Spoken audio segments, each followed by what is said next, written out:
સમજાવો રે કાનો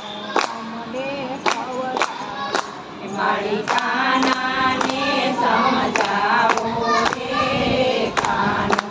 અમને ખવડાવે મારી કાનો નથી હવે નાનો રે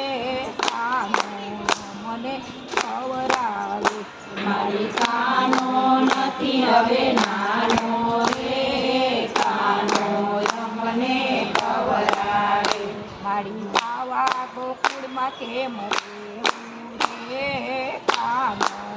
મને ખવડાવે મારી આવા ગોકુળમાં કેમ રે